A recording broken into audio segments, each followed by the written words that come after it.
Lucas, capítulo 9, verso 18 ao 27. Lucas 9, irmãos, a partir do verso 18, diz assim a palavra do nosso Deus.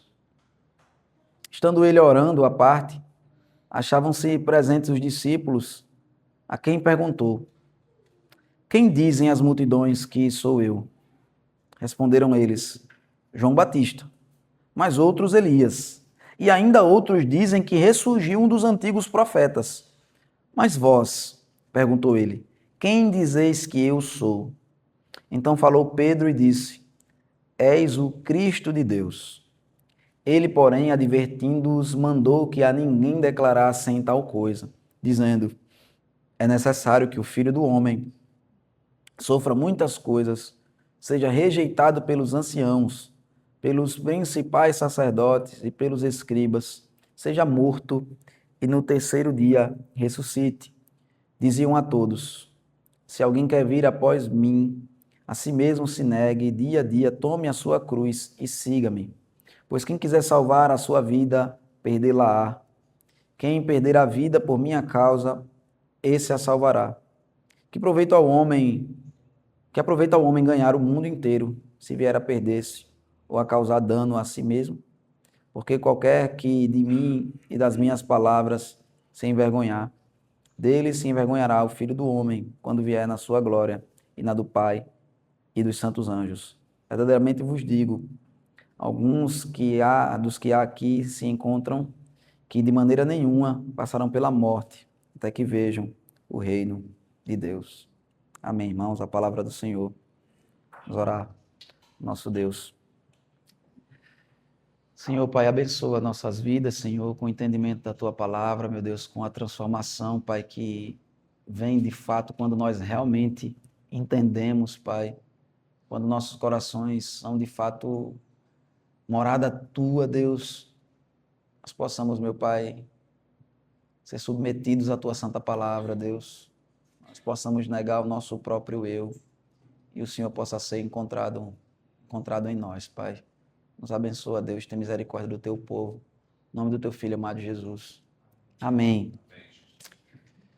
A gente passa por muitos problemas aqui nessa vida, irmãos. A gente passa por problemas de toda a espécie.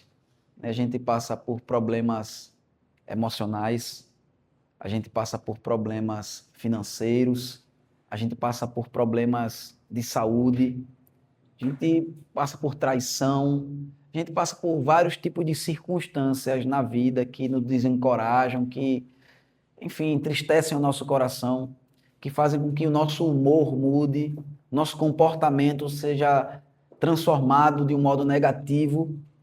Mas, na verdade, irmãos, eu e você, a gente só tem um único problema.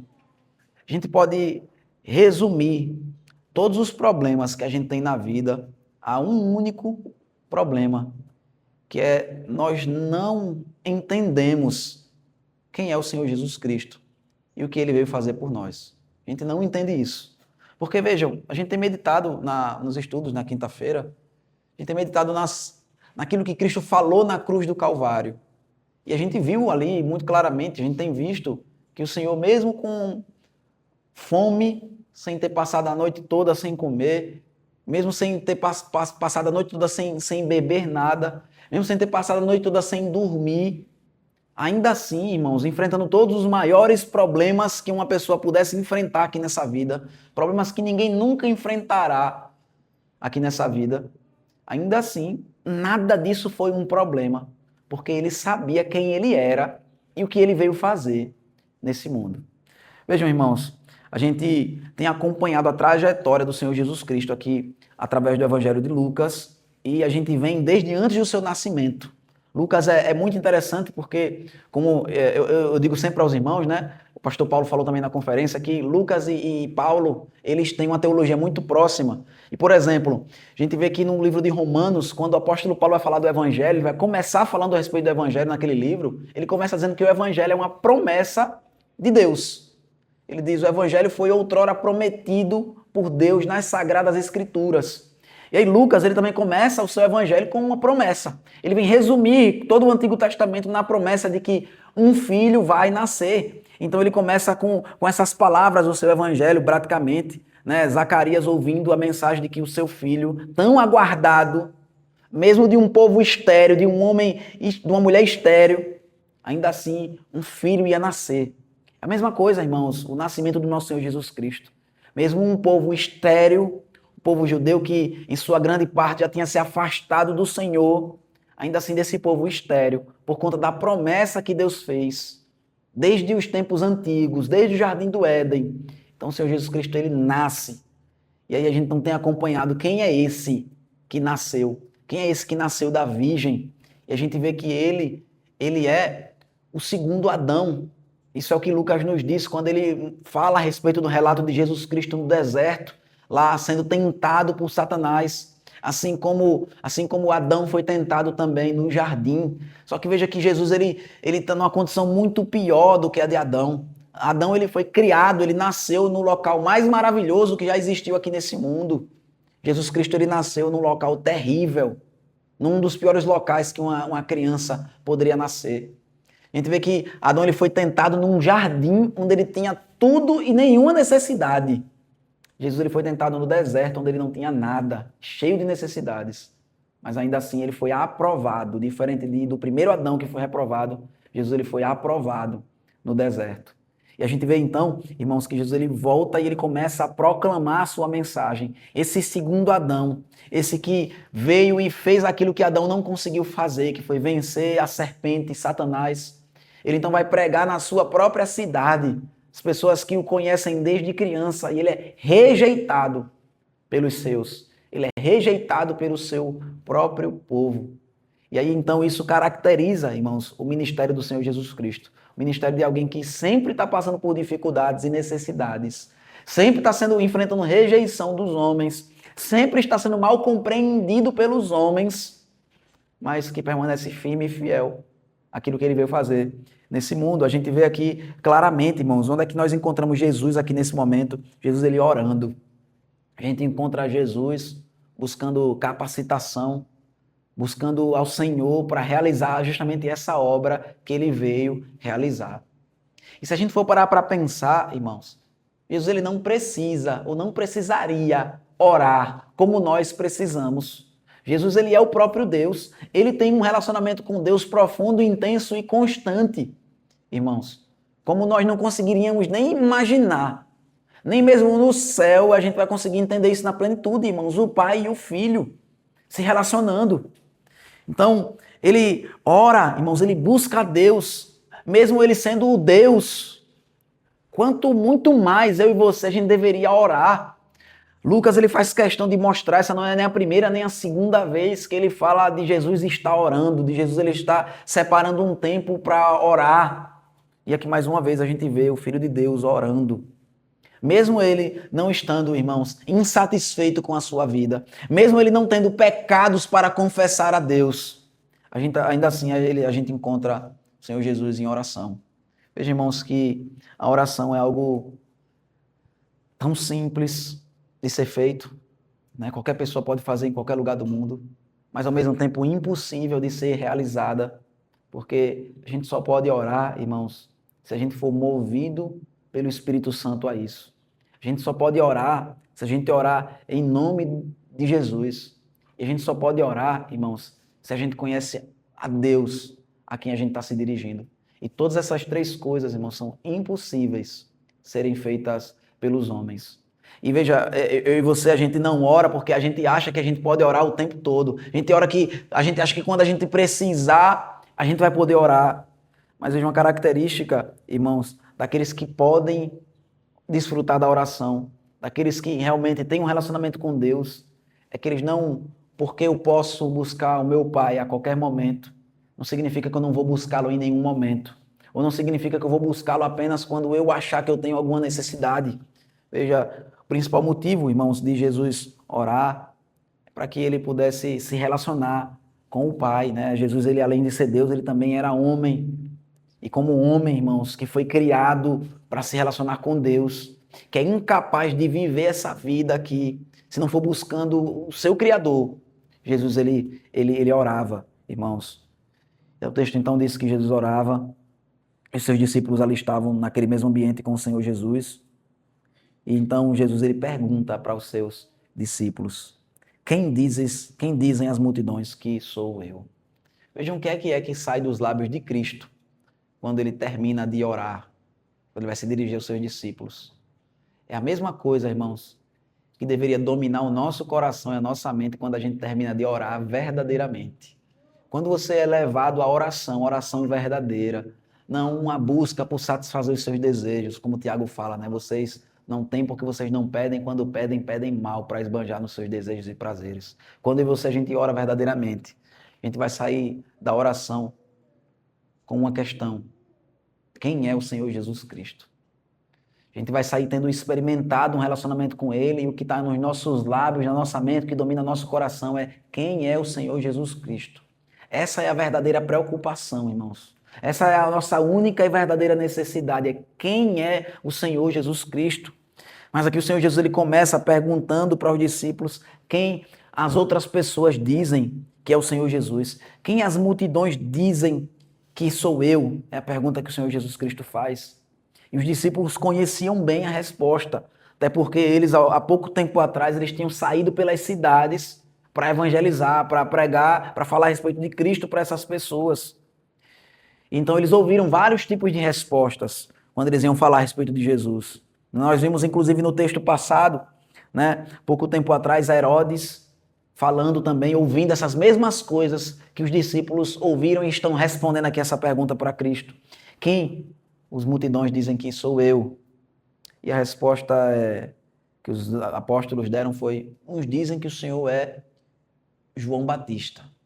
Uns dizem que o Senhor é João Batista, né? Ou seja, um grande profeta, que era o único padrão que eles tinham ali, né? Foi o único profeta que esse povo tinha conhecido, né? Desde o final do Antigo Testamento, que nenhum profeta se levantava, então Deus levantou João Batista como profeta. Era o referencial que eles tinham, né? Então eles querem dizer que Jesus é como João Batista, ou até mesmo que Jesus era o próprio João Batista, que isso seria realmente uma falta de entendimento total a respeito de Jesus, né? Porque inclusive João Batista, ele batizou Jesus, então Jesus ele não poderia ser João Batista. Mas algumas pessoas tinham essa opinião a respeito do Senhor Jesus. Outros diziam que Jesus é Elias. E Elias, irmãos, é um profeta específico no Antigo Testamento, né? A gente pode dizer que ele representa todos os profetas do Antigo Testamento. Nós vamos ver isso, inclusive, no sermão de semana que vem. E Elias, ele foi um profeta, diferente da maioria dos profetas, um profeta que realizou milagres. Então, Elias foi um profeta e um profeta que realizava milagres. E, além disso, o Antigo Testamento termina, irmãos, o livro de Malaquias, dizendo que Deus ele vai enviar Elias, ou seja, ele vai enviar esse profeta ao mundo para preparar os caminhos para o Messias, para o Salvador. Então, eles têm motivos aqui, já é realmente uma pessoa que tem uma percepção um pouco mais próxima da realidade, um pouco mais aguçada do que aqueles que dizem que Jesus é João Batista. Né? Porque Jesus é profeta, faz milagre, e a gente está aguardando um profeta que faz milagre igual Elias. Então eles têm uma percepção um pouco mais próxima, ou menos incorreta, se assim a gente puder falar, de quem realmente é Jesus. E alguns outros têm uma opinião mais genérica a respeito do Senhor Jesus. Ele é um profeta, assim como os profetas. Algum profeta, ele é algum profeta. Um profeta que se levantou como os profetas do Antigo Testamento se levantavam. Embora essas pessoas estejam menos enganadas, né? Os que falaram sobre João Batista estão completamente enganados. Os que falaram que Jesus é como um profeta do Antigo Testamento também estão completamente enganados. Aqueles que falam que Jesus é Elias, eles também estão completamente enganados, irmãos. Porque por mais que isso seja mais próximo da realidade, está muito distante daquilo que o Senhor Jesus Cristo realmente é, de quem ele realmente é. E aí, irmãos, qual é a percepção que nós temos a respeito de quem é o Senhor Jesus? Se a gente fosse perguntar hoje também, fazer essa mesma pergunta aqui que Jesus fez: quem é que as multidões dizem que é o Senhor Jesus, irmãos? Quem as pessoas dizem que ele é? E se a gente for parar para refletir sobre isso, uns vão dizer, né, as pessoas menos religiosas, mais espiritualistas, Elas vão dizer que Jesus é um ser iluminado, né? Que foi realmente um homem diferente de qualquer outro homem. Foi uma pessoa única, né? Jesus, ele realmente era uma pessoa que veio aqui transmitir paz, transmitir amor, uma pessoa que a gente pode olhar e até mesmo ter como um bom exemplo. Outras não vão ter uma visão tão exaltada assim de Jesus, dizer que ele é um ser iluminado, mas vão reconhecê-lo também como um grande exemplo, um homem de Deus, uma pessoa que, né, foi injustiçada, né, uma visão que vai vitimizar Jesus, que vai dizer que Jesus é como na nossa época, né, ele viveu muitas injustiças, porque o mundo sempre foi assim, difícil. Outras pessoas vão dizer, irmãos, que Jesus, ele é Deus, que Jesus é o Filho de Deus, mas ainda assim não fazem ideia do que elas estão dizendo. As pessoas na igreja, irmãos, vão ter uma opinião, se você for perguntar, talvez algumas delas consigam dar uma resposta correta. Talvez elas consigam, com seus lábios, elas consigam expressar uma ideia próxima da realidade ou até mesmo verdadeira a respeito do Senhor Jesus Cristo. E ainda assim, não fazerem ideia de quem ela é, de quem ele é. Porque, por não conhecerem a Deus, quando eles falam que Jesus é Deus, isso não tem significado nenhum para eles. Eles acham que Jesus é como o Papai Noel, que você vai lá e você fala com ele e você pede para ele algumas coisas e ele vai lhe dar. Outras pessoas vão dizer que Jesus é o seu melhor amigo, é um amiguinho delas, uma pessoa com quem elas podem contar, que está ali do lado delas.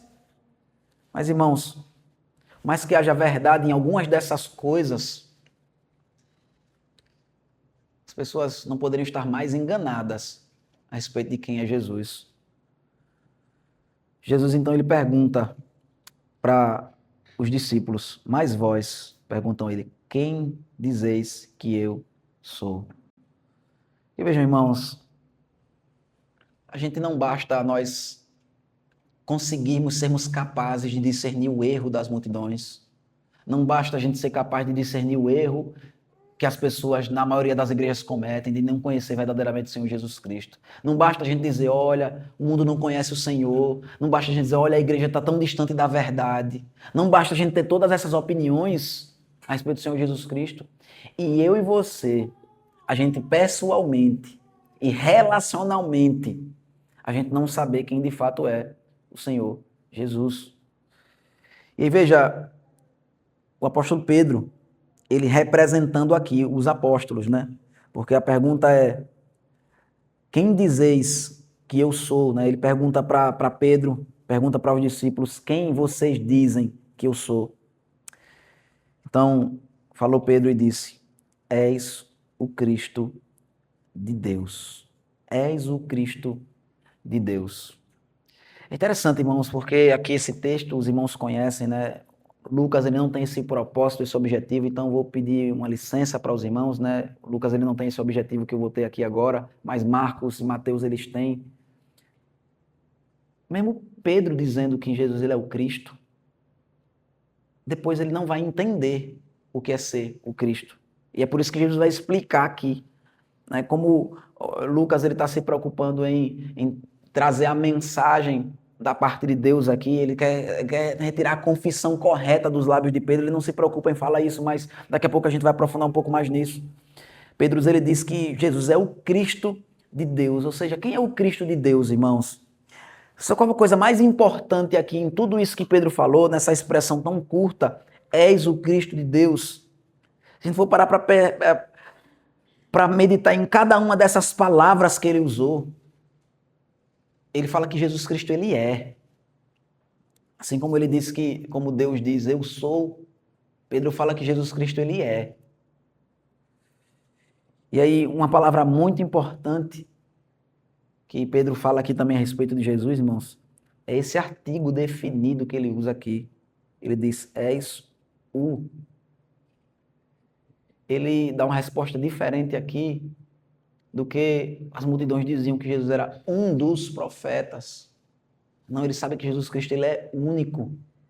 Só tem ele nesse patamar, nessa qualidade.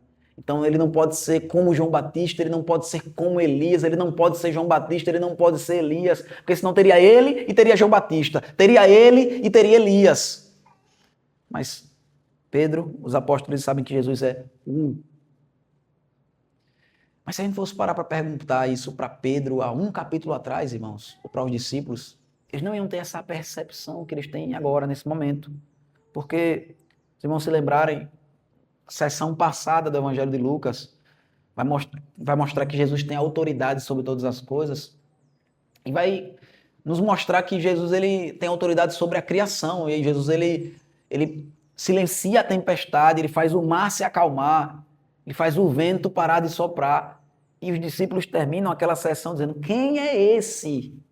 Quem é esse que até o mar e o vento os obedecem? Ou seja, eles estavam ali caminhando com Cristo, mas há pouco tempo atrás eles não iam ter essa percepção. Mas Jesus agora ele focou nessas últimas passagens de mostrar que ele é diferente de tudo aquilo que eles podiam imaginar que Jesus é. Jesus é muito mais do que aquilo que a gente pode pensar numa primeira impressão que a gente possa ter dele, irmãos. Então Jesus mostrou para os discípulos, agora no último capítulo, que ele tem autoridade sobre a criação, acalmando a tempestade, pela palavra do seu poder, ou seja, assim como Deus fez em Gênesis 1.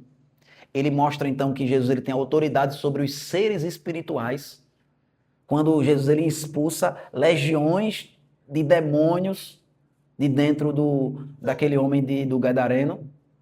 Então, veja, irmãos, que eles percebem então que Jesus, olha, não simplesmente tem poder sobre a criação, mas Jesus tem poder também sobre todos os espíritos. Porque, veja, não foi uma expulsão de um demônio, como eles já tinham visto Jesus fazer. Não foi uma expulsão de 7 demônios, como eles já tinham visto Jesus fazer com Maria Madalena. Não foi uma expulsão de milhares de demônios, Jesus dando ordem e os demônios obedecendo. Então eles percebem que Jesus tem plena autoridade sobre os poderes espirituais.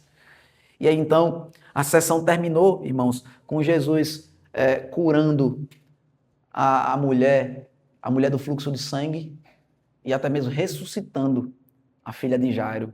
Então eles veem que Jesus tem poder sobre a criação, Jesus tem poder sobre o mundo espiritual e Jesus ele tem poder até mesmo sobre a morte e aquilo que nos leva à morte. Jesus Cristo ele pode nos purificar, como ele fez ao curar aquela mulher, e ele pode também nos ressuscitar, como ele fez com a filha de Jairo. Então, agora os discípulos eles têm uma visão muito mais profunda e muito mais clara de quem o Jesus Cristo é. Ele é o Cristo de Deus. Não existe ninguém igual a ele. Ele é o único. Ele é o Cristo, ou seja, é aquele que é o único do qual, na verdade, e sobre quem, na verdade, a palavra de Deus sempre estava falando desde o início. Ou seja, ele é o cumprimento de absolutamente tudo, irmãos. Tudo o que foi escrito, tudo o que foi falado, tudo o que os profetas anunciaram, tudo o que os patriarcas vivenciaram, tudo isso era para nos ensinar a respeito de quem é esse, quem é esse, quem é esse, a quem nós devemos aguardar. Então os discípulos, eles entendem aqui, é esse, Jesus o Senhor é esse, a quem a gente estava aguardando, o Senhor, o enviado. O Cristo significa o enviado, o ungido, aquele que Deus separou para fazer uma obra específica que nenhum outro podia fazer, porque nem mesmo Adão, sem pecado, conseguiu fazer essa obra de representar o seu povo, de um modo a trazer a recompensa eterna de salvação para eles. Então, Pedro entendeu quem é Jesus. Ele diz: tu és o Cristo de Deus. Ou seja, você é aquele que Deus, o Criador e o resgatador do seu povo, enviou para nos salvar. Só que Jesus, irmãos, depois de ter ouvido uma resposta correta, o que ele fala é um comentário que é complicado, porque ele diz: Jesus, porém, advertindo-os, mandou que a ninguém declarassem tal coisa. De novo, queria comparar com aquilo que Mateus fala. Quando Pedro fala que Jesus é o Filho de Deus, o Deus Altíssimo, então Jesus ele vai dizer assim: você está certo, Pedro. Não foi carne nem sangue que te revelou isso. Isso aí foi revelado pelo próprio Pai. Foi Deus que revelou isso para você. Só que aqui no Evangelho de Lucas parece que é o contraditório. Porque ele diz: ele porém diz, não fale nada para ninguém. Não diga isso para ninguém. Por que Jesus diz, irmãos, é a revelação. Ele não veio para se revelar ao mundo. E aí Pedro diz exatamente quem Jesus é. Ele acerta na mosca. E aí Jesus diz: não fale para ninguém. Imagina, irmãos, Pedro ele não foi chamado para pregar. Ele não foi chamado para anunciar esse Jesus. E agora que ele sabe de fato quem Jesus é, Jesus diz para ele, mas você não pode falar para ninguém isso não. Por que Jesus fala isso, irmãos? Não faz sentido, aparentemente. Mas se a gente olhar alguns textos atrás, a gente vai começar a entender as coisas se encaixam. Os irmãos se lembrarem quando Jesus ele foi curar a filha de Jairo e foi ressuscitá-la dentre os mortos, ele mandou que todo mundo saísse. Só ficaram ali alguns dos seus discípulos e os pais da menina. Ele então ressuscita aquela menina e ele diz também, não contem isso para ninguém. Por que Jesus ele fala isso, irmãos? Por que Jesus ele está agindo dessa forma? Um milagre tão glorioso, ele diz, não contem para ninguém. Uma revelação tão gloriosa, mais gloriosa ainda do que a ressurreição dos mortos, ele diz, não contem isso para ninguém. E ele explica isso no versículo seguinte, irmãos, para a gente. Por que ele não quer que ninguém saiba que ele é o Cristo? Ele diz, advertindo-os, mandou que a ninguém declarasse tal coisa, dizendo, é necessário que o Filho do Homem sofra muitas coisas, seja rejeitado pelos anciãos, pelos principais sacerdotes e pelos escribas, seja morto e no terceiro dia ressuscite. Uma coisa interessante, irmãos, a respeito dessa fala de Jesus é que isso demonstra uma coisa que ele sempre faz nos evangelhos. Você não vai ver em nenhum momento da Bíblia Jesus ele dizendo que ele é o Cristo. Ele nunca faz isso. Não vai ver nenhuma vez Jesus dizendo, eu sou o Cristo, né? Com essas palavras, né? Ele chega muito próximo de falar isso quando ele vai falar com a mulher samaritana. Ela diz, quando olha vier o Filho do Homem, ele vai, né, quando vier o Messias, ele vai nos ensinar todas as coisas. Mas nos evangelhos, Mateus, Marcos e Lucas, que são os evangelhos mais próximos, Jesus ele nunca vai dizer, eu sou o Cristo. Por quê, irmãos? Porque as pessoas tinham uma percepção errada de quem é Cristo, de quem seria o Cristo. Jesus está aqui explicando, olha, você quer entender isso, o que significa eu ser o Cristo? Ele diz, é necessário que o Filho do Homem, essa é a expressão que Jesus Cristo sempre usa para se referir a si mesmo, nos evangelhos, é a expressão favorita dele para falar a respeito de si próprio. Filho do Homem, por quê? Porque era uma expressão que está lá no livro de Daniel, que faz também referência ao Messias. Só que não estava tão desgastada essa expressão como a palavra Cristo estava desgastada aqui na época dos apóstolos. As pessoas pensavam que o Cristo era aquele que iria trazer uma revolução armada, ia libertar o seu povo com exércitos, né? Ia fazer as coisas de um modo carnal e físico, ia restaurar o reino físico de Israel. Então Jesus ele não quer ser identificado como Cristo no primeiro momento, nos evangelhos, né? O evangelho de João, como já foi escrito por último, as pessoas já tinham um entendimento mais amadurecido, então ele consegue fazer essas declarações com mais profundidade, mas ele não quer que as pessoas tenham uma percepção errada de quem ele é. E por isso que ele não diz aqui que ele é o Cristo, né? Ele não quer que os discípulos usem esse termo para se referir a quem ele é. Ele sempre deixa em suspense isso nos evangelhos de Mateus, Marcos e Lucas. Porque ele está dizendo aqui, irmão, no versículo 22, o que é que significa ser o Cristo? O que é que significa ser o Cristo, irmãos? O que significa eu e você, a gente crer em Cristo? Significa que a gente crê em alguém que precisou sofrer, ser rejeitado, ser principalmente rejeitado pelas pessoas mais religiosas do mundo. Ele precisou morrer e ressuscitar ao terceiro dia. Então é isso que significa ser o Cristo, significava ser o Cristo. Jesus está dizendo aqui para eles, olha, ser o Cristo é isso. Como as pessoas não vão entender isso, então não use esse termo agora, senão elas vão entender de uma forma completamente deturpada o que é ser o Cristo. E aí então ele diz, olha, eu vou fazer isso, vou deixar muito claro para as pessoas o que é que significa seguir o Cristo. Você saber quem é Cristo verdadeiramente. Então, ele entra na seção aqui a partir do versículo 23, que de fato, irmãos, a gente não... Em tese, eu deveria ter separado essas duas sessões, mas porque isso vai explicar perfeitamente e mostrar, aplicar isso que o Senhor Jesus acabou de dizer na nossa vida, na minha vida e na sua. O que é que significa eu crer nesse Jesus? Já que eu e você, a gente tem uma percepção certa de quem é Jesus, que ele é o Filho de Deus, que morreu na cruz para pagar pelos nossos pecados, o que é que significa isso na prática? Para a minha vida e para a sua. Jesus então ele diz aqui no versículo 23 a todos, se alguém quer vir após mim, a si mesmo se negue, dia a dia tome a sua cruz e siga-me. É isso que significa você crer em Cristo. Veja, como é que crer em Cristo? negando-se a si mesmo e tomando a sua cruz. E Lucas ainda faz questão de acrescentar, dia a dia. Dia a dia. Veja, irmãos, a gente fala que a gente crê num Deus que se humilhou e que para trazer vida, ele teve que morrer, que ele precisou sofrer, ser rejeitado. Mas a gente quer ter uma vida completamente diferente daquele que nós viemos seguir, daquele que nós dizemos seguir. Veja, ser um seguidor, irmãos, significa andar junto, significa estar ali atrás, estar próximo, estar acompanhando. Como a gente viu já a respeito dos discípulos, né, que Jesus ensinava e eles estavam ali perto. E que eles acabavam sofrendo as consequências daquilo que acontecia com o seu Senhor também. Então, irmão, se eu e você, a gente diz que crê nesse Deus, veja, em quem a gente está dizendo que a gente crê? Não tem como a gente esperar uma vida diferente dessa.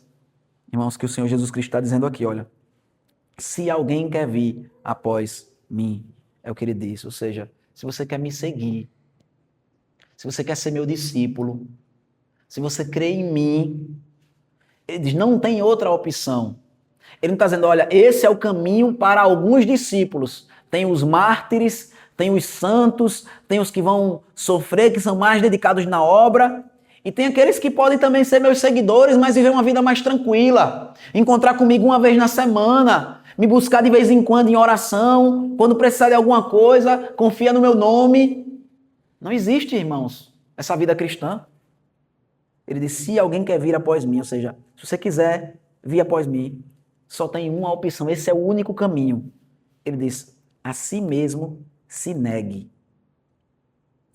Sabe o que é interessante, irmãos? Porque a gente, né, teve o privilégio de ouvir sobre justificação pela fé essa semana, que é uma doutrina que é muito cara a nós, preciosa. A gente saber que a gente é salvo pela fé somente, independente de obras da lei, como o apóstolo Paulo fala pra gente lá em Romanos. Significa que a gente não pode fazer nada para a gente ser salvo. A gente não vai poder contribuir de nenhuma forma para a nossa salvação. Só que para fazer isso, irmãos, você tem que negar a você mesmo. Veja que a primeira coisa que eu e você a gente precisa negar para a gente seguir a Cristo é a nossa justiça própria. Veja, eu não posso confiar em mim mais para eu poder ser salvo. Veja, o que é, irmãos, a gente crer no Senhor Jesus Cristo para a salvação? É quando eu olho para mim e eu digo, eu não tenho como confiar em mim mesmo. Você vai negar a sua própria justiça. Você vai dizer, eu não sou capaz de me salvar. Você vai olhar para as outras pessoas à sua volta e você vai perceber, nenhum deles é capaz de me salvar. Não tem nenhuma pessoa que ela seja capaz de fazer algo para minha salvação. O único que pode me salvar é o próprio Deus. É o Cristo de Deus. Como disse o apóstolo Pedro aqui agora. Então, você vai ter que negar a você mesmo. Você vai ter que negar a sua confiança em você mesmo e confiar unicamente em Jesus Cristo, para você poder ser salvo. Mas veja que isso é só o começo, irmãos. Você fazendo isso, você está plenamente salvo. Você morreu, você vai se encontrar com o seu Senhor, com o seu Salvador. Mas veja que a vida cristã, irmãos, ela continua. E uma vez que nós somos salvos, a gente vai continuar vivendo nesse mesmo processo. Mesma coisa que a gente fez para poder ser justificado, é a mesma coisa que precisa acontecer na nossa vida para a gente ser santificado, que é negar a você mesmo. Você vai continuar negando a você mesmo, você vai dizer não para você. Você vai dizer não para a sua forma de pensar, você vai dizer não para as suas práticas, você vai dizer não para aquilo que você ama no seu coração. Sabe por quê?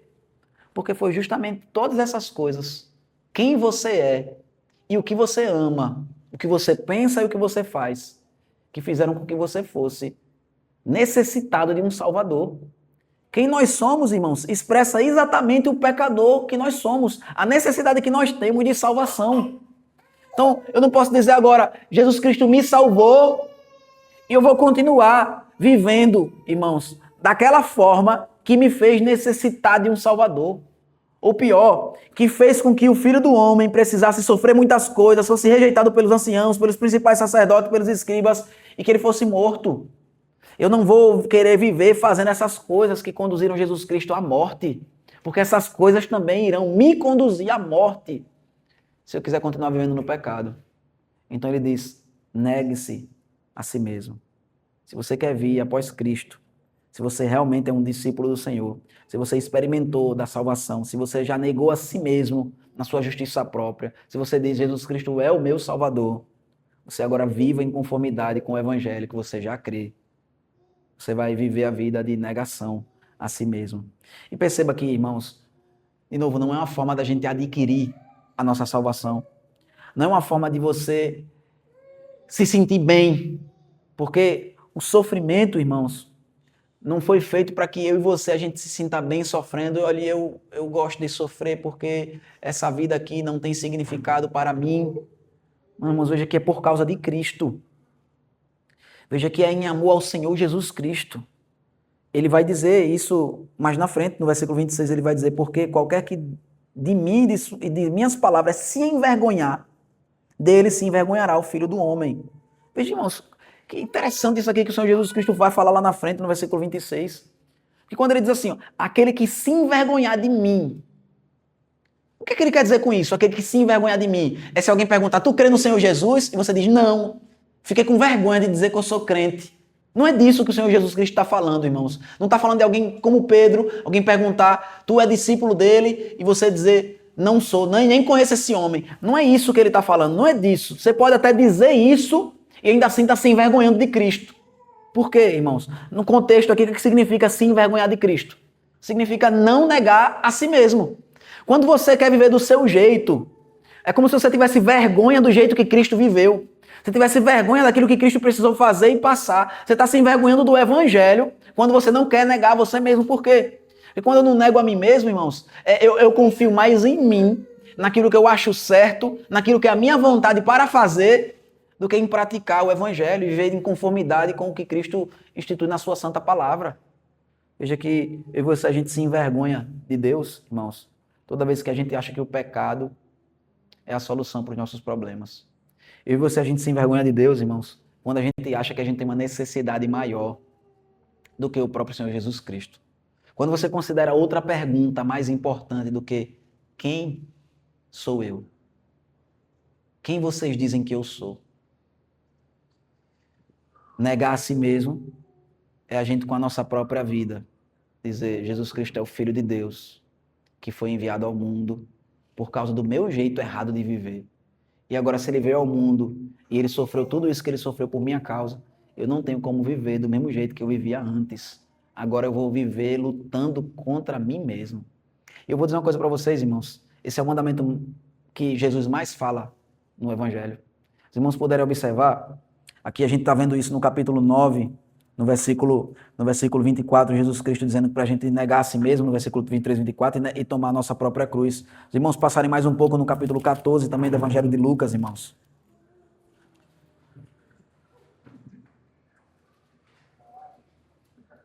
No Evangelho 14, versículo 27, Jesus diz, e qualquer que não tomar a sua cruz e vier após mim, não pode ser meu discípulo. Ou se a gente andar um pouco mais, irmãos, no capítulo 17, no versículo 33, o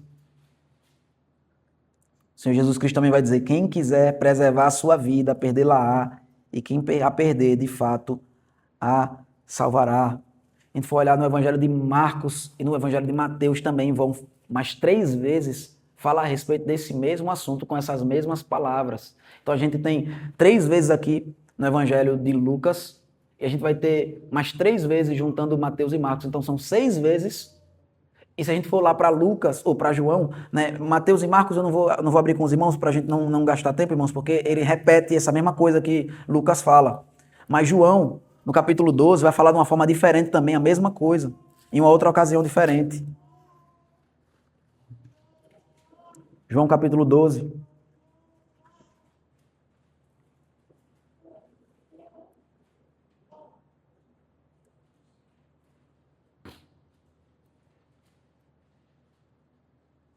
A partir do versículo 23, irmãos.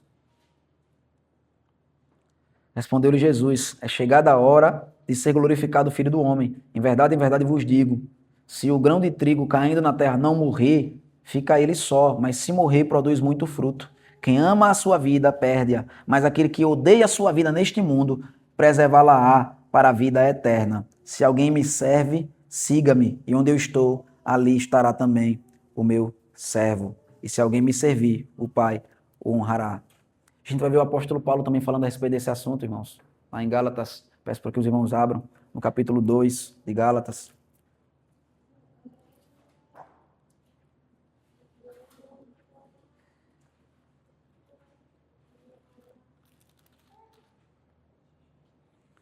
Capítulo 2, irmãos, versículo 19 e 20.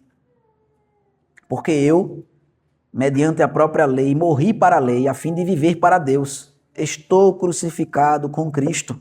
Logo, já não sou eu quem vive, mas Cristo vive em mim. E esse viver que agora tenho na carne, vivo pela fé no Filho de Deus, que me amou e a si mesmo se entregou por mim. 2 Coríntios, irmãos, capítulo 5.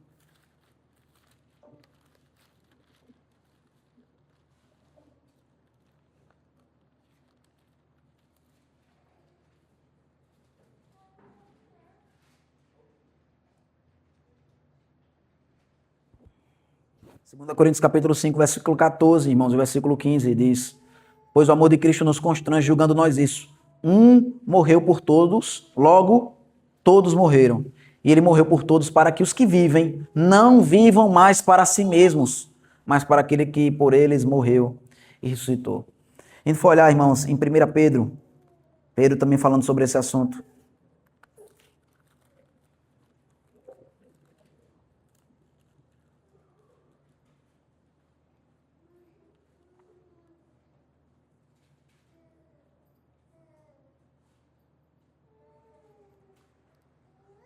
A partir do versículo 21.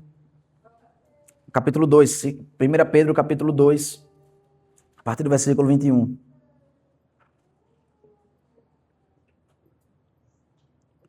Porquanto para isto mesmo fosse chamados, pois que também Cristo sofreu em vosso lugar, deixando-vos exemplo para seguirdes os seus passos. Ainda em 1 Pedro, irmãos, no capítulo 4, versículo 1 e versículo 2. Ora, tendo Cristo sofrido na carne, armai-vos também vós do mesmo pensamento, pois aquele que sofreu na carne deixou o pecado, para que no tempo que vos resta na carne, já não vivais de acordo com as paixões dos homens, mas segundo a vontade de Deus. A gente poderia abrir, irmãos, muitos outros textos, mas eu queria só abrir mais um, em Hebreus. A gente vê um exemplo agora, né, de que isso não é até nenhuma coisa apenas do Novo Testamento, mas esse é um mandamento também central no Antigo Testamento. Hebreus vai nos dizer isso de modo muito claro. Hebreus capítulo 11, irmãos.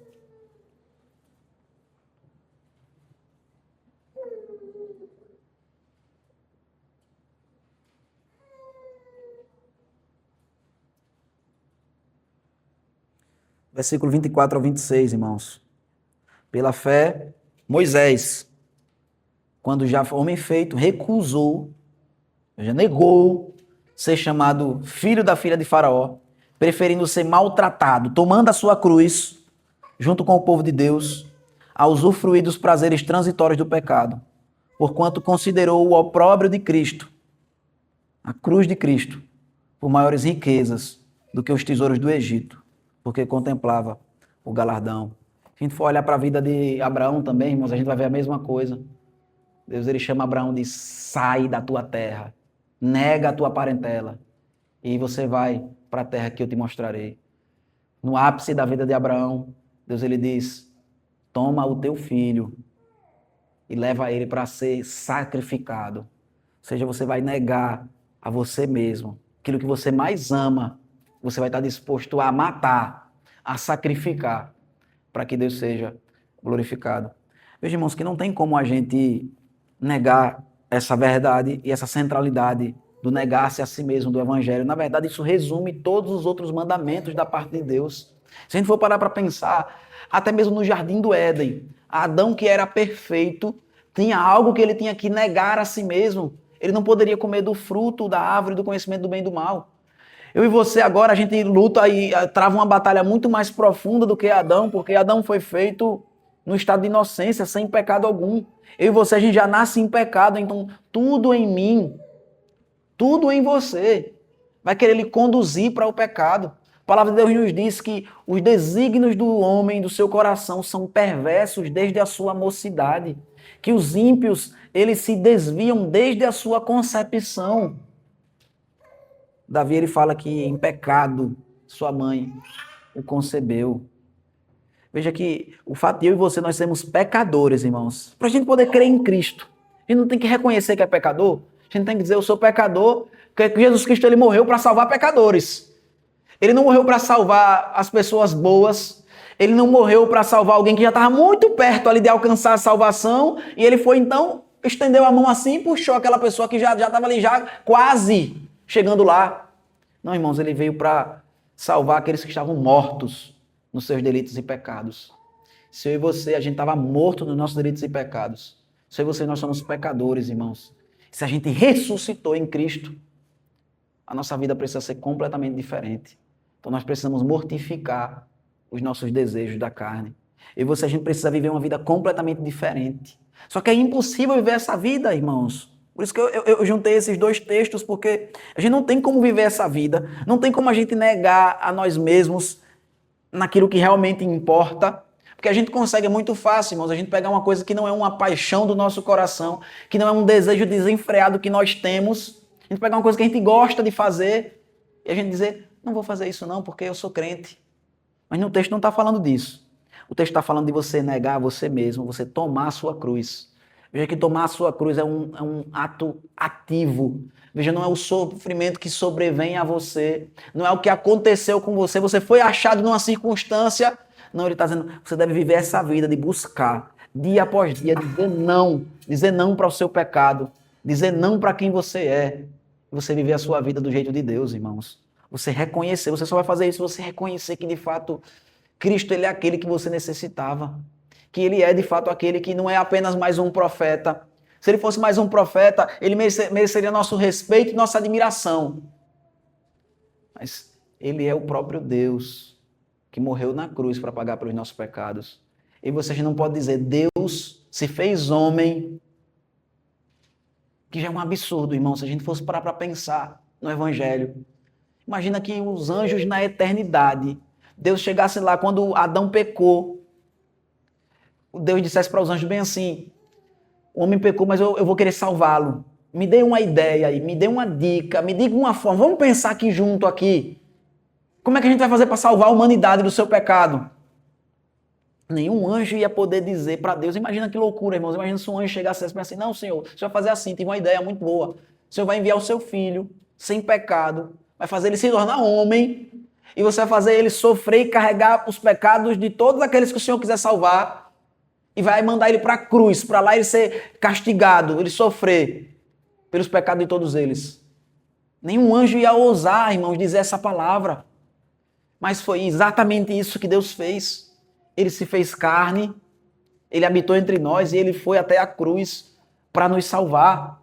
Não tem como você dizer isso, você ter entendimento verdadeiro a respeito disso. Você saber quem realmente é Jesus e o que ele veio fazer.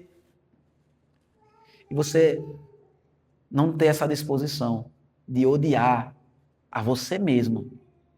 É isso que o apóstolo Paulo fala em Romanos, no capítulo 7. Ele diz, eu não entendo, não compreendo o meu próprio modo de agir. Eu odeio aquilo que eu faço.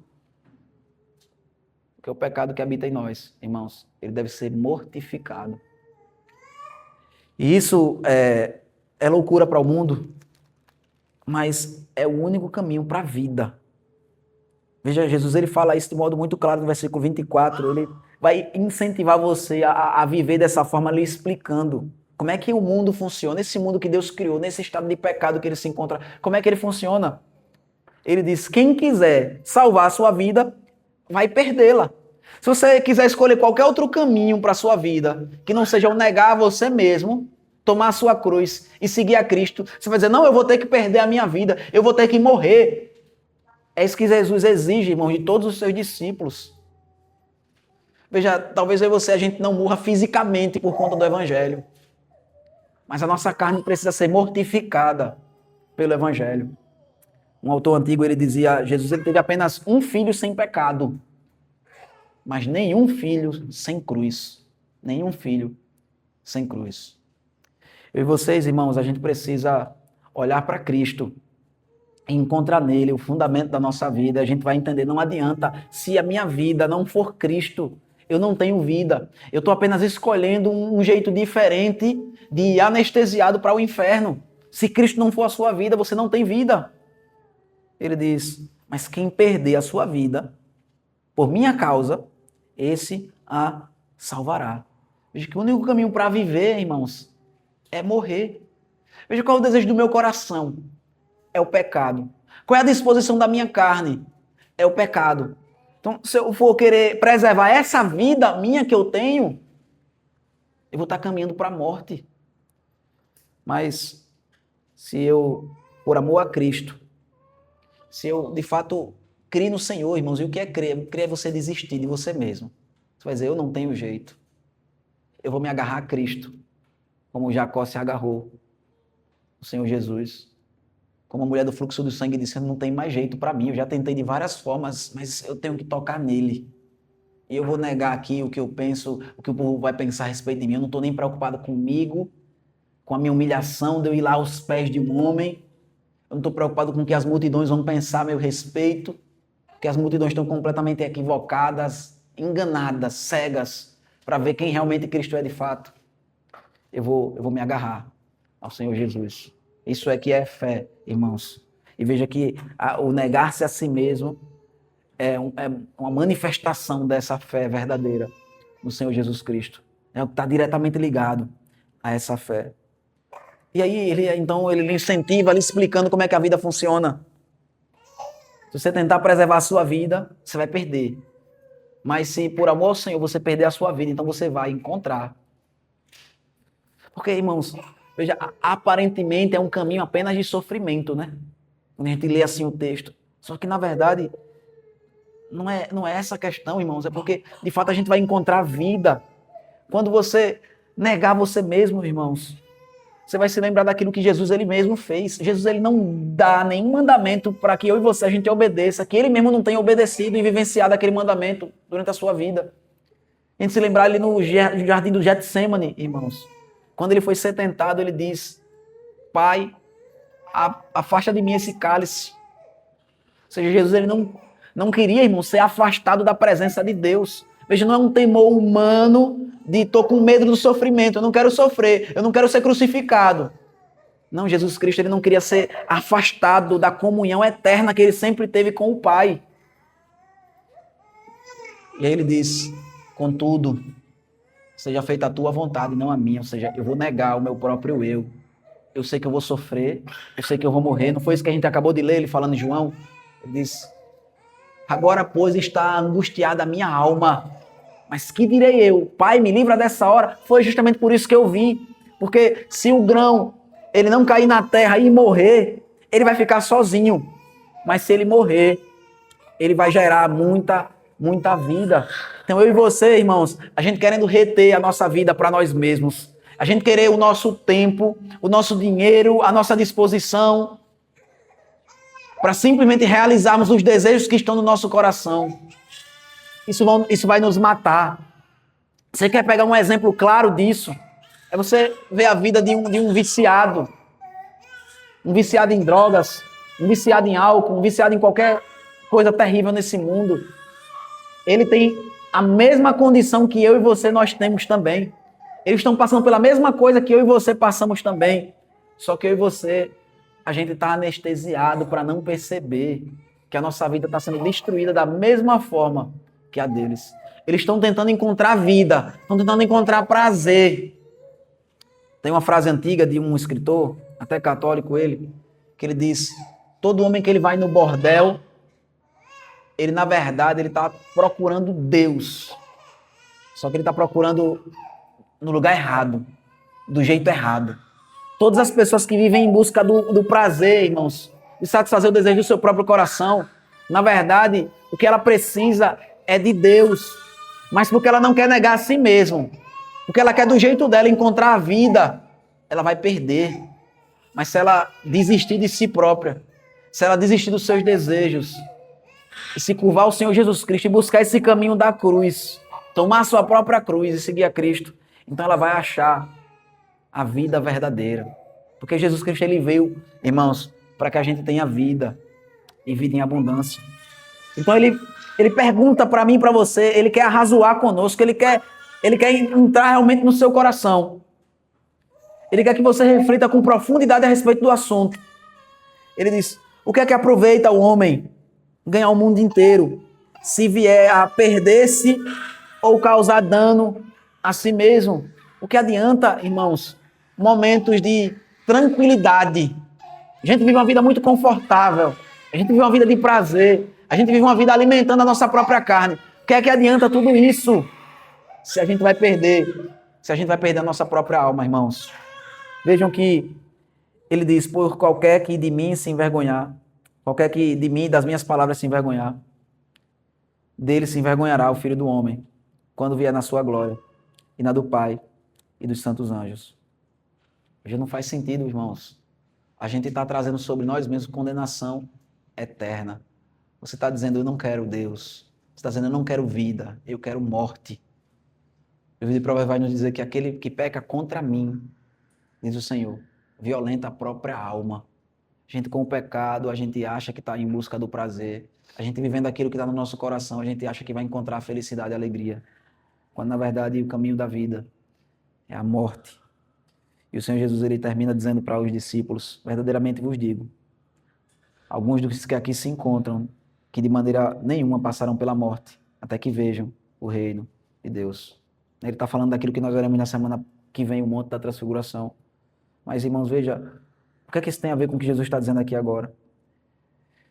Que eu e você, ainda nessa vida, do mesmo jeito que os discípulos vão experimentar algo poderoso, glorioso, no Monte da Transfiguração, eu e você, nessa vida de negarmos a nós mesmos, a gente vai encontrar algo poderoso, glorioso, porque a vida no Espírito Santo, irmãos, é uma vida de paz, de alegria.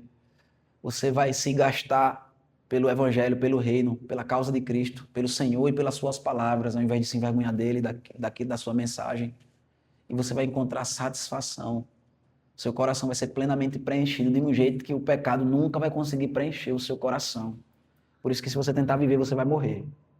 Mas se você abandonar aquilo que você pensa e viver pela fé, então você vai encontrar a vida de verdade.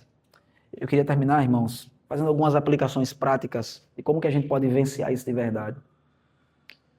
Veja, como eu disse, a gente vive num mundo de conforto, então a gente precisa negar o nosso próprio eu, irmãos, de modo muito claro e efetivo. Diariamente, o Senhor diz para a gente negar o nosso próprio eu. E a gente pode fazer isso através do jejum. Veja, o jejum é uma forma que Deus instituiu na sua palavra de nós negarmos a nós mesmos. Você pegar até mesmo coisas que não são pecaminosas, como a comida e a bebida, e você negar a você mesmo para mortificar a sua própria carne. Para que quando venham as coisas pecaminosas, veja se você está disposto, está pronto a abrir mão até daquilo que é essencial para a sua vida, que é o alimento, que é a água, a bebida. Certamente você vai estar mais fortalecido para você lutar contra aquelas coisas que são aqueles desejos que são pecaminosos. A gente também, outra forma, irmãos, de nós negarmos o nosso próprio eu, sem sombra de dúvidas, é guardando o dia do Senhor. Veja, Deus ele instituiu um dia em 7, em que nesse dia nós não podemos fazer coisas que são lícitas fazermos em outros dias. E fazendo isso, irmãos, em guardarmos o dia do Senhor verdadeiramente. Esse dia ser um dia do Senhor de fato. Nós guardarmos as nossas ações, as nossas palavras e até mesmo os nossos pensamentos, a reduzi-los a coisas que glorifiquem a Deus diretamente. Isso vai mortificar a nossa carne, fazer com que eu e você a gente esteja mais preparado para meditando no dia do Senhor, meditando no Evangelho, que é o fundamento do dia do Senhor, o dia de descanso, de libertação. É você dizer para você mesmo, o que me traz descanso não é nem o meu pecado e nem mesmo as coisas boas desse mundo, mas o que traz descanso para a minha alma é o Evangelho do Senhor Jesus Cristo, é poder adorá-lo e desfrutar dele nesse dia. E uma terceira coisa, irmãos, que nos ajuda também a negarmos a nós mesmos, é a gente adorar a Deus desse jeito que a gente tem buscado adorar aqui na igreja. Veja, porque o culto, ele é feito, irmãos, de acordo não com a vontade humana. A gente não vai adorar a Deus do jeito que a gente quer adorá-lo. A gente vai adorar a Deus do jeito que Deus quer ser adorado. Então, quem deve dizer como é a adoração ao Senhor, irmãos, não é a nossa própria vontade. Eu e você, a gente não é livre para adorar a Deus, irmãos. Nós devemos adorar a Deus do jeito que Ele institui na sua palavra. Então, quando no culto, irmãos, nós negamos o nosso próprio jeito, as nossas próprias concepções do que a gente acha que seria melhor fazer, ou melhor deixar de fazer, e a gente adora a Deus do jeito dele, então a gente também está mortificando a nossa carne. Veja, o culto é o princípio de tudo, irmãos. No culto a gente está dizendo, olha, minha vida toda deve ser assim, governada por Deus e não pelos meus próprios desejos e paixões. Esse princípio vai regular toda a nossa vida. E por último, irmãos, seja muito específico. Você conhece os seus próprios pecados. Você sabe o que tem lhe afetado e atrapalhado a sua caminhada com Deus. Então mortifique-os na raiz. Abandone até mesmo aquelas coisas que não são necessariamente pecaminosas, mas que lhe conduzem ao pecado. Veja, pare de frequentar ambientes. Pare de mexer no celular. Pare de ficar sozinho. Pare de fazer qualquer coisa que lhe afasta de Deus. Bota até aplicativo, você baixa no celular para não fazer você perder muito tempo no celular. Escolhe um local onde você vai poder usar o celular só na casa, um local desconfortável para você fazer o que você precisa fazer ali e depois você ter que voltar para a sua rotina. Faça o que você precisar. Negue-se a si mesmo. Abandone o seu pecado. Não deixe nada dominar o seu coração. Faça com que Cristo ele reine na sua vida, porque o que é que adianta a gente ganhar o mundo inteiro, irmãos? A gente perder a nossa alma. Veja o Senhor Jesus Cristo, irmãos. Ele é o Cristo de Deus, o enviado para nos salvar. A salvação já foi realizada, foi completada na cruz do Calvário. Se agarre a esse Cristo. Se agarre a Ele pela fé. Reconheça que você é incapaz. Você não tem força nem mesmo para se agarrar nele. Mas busque, inclusive, nele força para você se agarrar a Ele e para você negar o seu próprio eu. Se você tentar negar a si mesmo na força da carne, vai ser impossível para você. Mas no poder do Espírito Santo, irmãos, o Filho pode nos libertar e nós seremos verdadeiramente livres do pecado. Amém? Que Deus nos abençoe.